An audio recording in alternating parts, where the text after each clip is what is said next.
Hello all, welcome to my channel. So in this video we're going to talk about ETL life cycle. So basically what do data engineers do and so how BI people come into the picture to generate the reports out of it. So first of all, we'll be having data sources. So your data can be reside in your RDBMS tables or flat files or audio files, video files, anything. So wherever the data is present, we need to extract that particular data into the staging area, something called as staging area. So this is the place where we are going to bring our data from the source, which is what we call it as extraction. So in ETL, E stands for extract, T stands for transformation, L stands for load.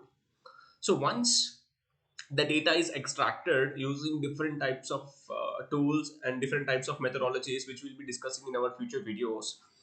So once we bring our data into the staging area, so we are going to transform that data. So let us say, for example, we have brought three columns like first name, last name, and middle name from the RDBMS table into the staging area. So now what? But business is looking for only the full name. They don't want all the three columns into the data warehouse. They just want one column. So what we need to do, we need to transform. We need to concatenate those three columns into one column. That is what our transformation logic is, which can be implemented using SQL, using PySpark, using whatever the programming language might be. So that is what we call it as transformation. This is just an example. We also do a lot of transformations, like we clean the data, like we fill out the missing values, drop the duplicate records, drop some. In some scenarios we might need to filter out few records based on the business transformations. So that's how we do we work in the transformation layer.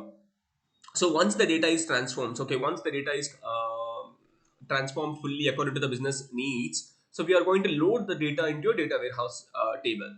So again, this we will see how we can create a data warehouse, what is the schema of the data warehouse, and what are the approaches to create a data warehouse. All those details will be discussed in the next lectures.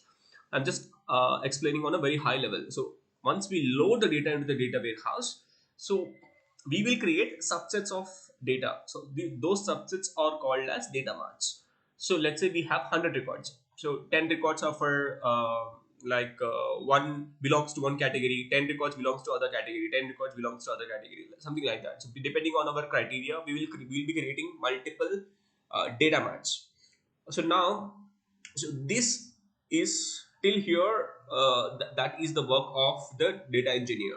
So data engineer role is to create small data marts using views or materialized view, whatever it is, and then uploading the data into the data mart. Once the data is present in the data mart, the BI team, so BI team nothing but data analyst, will come into the picture. So they will load the data, this particular data mart data, into their reporting tools like Tableau, Power BI, and then they'll create dashboards. So that's the role of a data analyst. So hope you have understood like a typical ETL life cycle and what data engineers do and what data analysts do. So data analysts, they will create reports, query the data which is present in the data mart, and analyze the data present in the data marts. So that's all for this video. If you have any questions, please mention them in the comment section. Yeah, thank you.